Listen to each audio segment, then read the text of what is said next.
a cold case that has long haunted Austin, Texas. The brutal murders of four teenage girls in a yogurt shop in December 1991 may at last have a suspect. On September 26, 2025, Austin police announced that new DNA evidence implicates Robert Eugene Brasher's, a deceased serial offender, as responsible for the killings. The horrific crime. On the night of December 6, 1991, a fire was reported at the "I Can't Believe It's Yogurt" shop in North Austin. Firefighters extinguishing the blaze discovered something far more gruesome than just property damage: the bodies of four teenage girls, bound, gagged, shot in the head, and in some cases badly burned. The victims were Amy Ayers is 13 years old, Eliza Thomas, who is 17, Jennifer Harbison, who's 17, Sarah Harbison, who is 15. Eliza Thomas and Jennifer Harbison worked at the shop. Sarah, Jennifer's younger sister, and Amy, a friend, were there to get a ride home after closing time. Eyewitness and forensic reconstructions suggest. First, the perpetrator likely entered through the back door or was allowed to use a bathroom there, then forced access or remained in waiting. Secondly, the girls were bound with their own underwear and gagged with cloth. Again, the building was set on fire using materials from the shop, likely to destroy evidence. Although fire damage and water from firefighting efforts destroyed or severely degraded key physical evidence.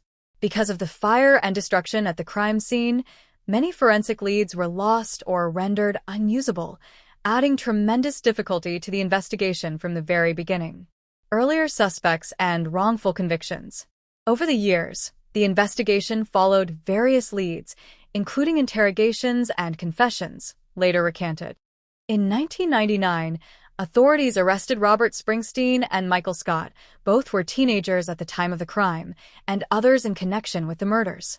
The two men confessed and were convicted. However, these confessions were later criticized as coerced, and important procedural rights had been violated. By 2008, new DNA testing revealed the presence of unknown male DNA from a vaginal swab taken from one of the victims, Amy Ayers.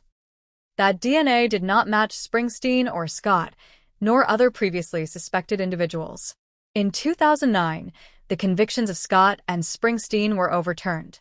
They were released, and no retrial was pursued, as prosecutors acknowledged gaps in the evidence and the DNA exclusion. Critics and legal observers have long argued that the original investigation was flawed, from interrogation methods, lack of corroborating evidence, and tunnel vision on limited suspects, which severely impeded the search for the real perpetrator. The new suspect, Robert Eugene Brasher's. With advances in forensic science, particularly genetic genealogy and more advanced DNA testing methods, investigators have now linked the 1991 murders to a new suspect, Robert Eugene Brasher's, who died in 1999. Brasher's had a long criminal history, including violent crimes, sexual assault, and impersonating an officer. Key points about Brasher's and the link. He died by suicide in 1999 after a standoff with law enforcement at a motel in Kennett, Missouri. Bullet casing evidence from the yogurt shop scene appears consistent with the weapon Brasher's used in his suicide standoff. The DNA profile obtained from the victim's evidence, the unknown male DNA, matches partial profiles associated with Brasher's through genealogical methods. Investigators emphasize the case is not closed yet, but they have made a significant breakthrough. Brasher's had been tied previously to other crimes across states via DNA and other investigations, making him a known serial offender. Implications, reckoning, and remaining questions. The identification of Brasher's is a major development in a case that has burdened community memory, the victims' families, and law enforcement for more than 3 decades. Yet many issues remain. Because Brasher's is deceased, prosecution is impossible, limiting legal closure. Some critics may scrutinize the original investigations, how suspects were treated, and missed opportunities due to investigative errors or biases. There remain unanswered questions: motive, whether he acted alone or with accomplices, and how exactly he entered and controlled the victims.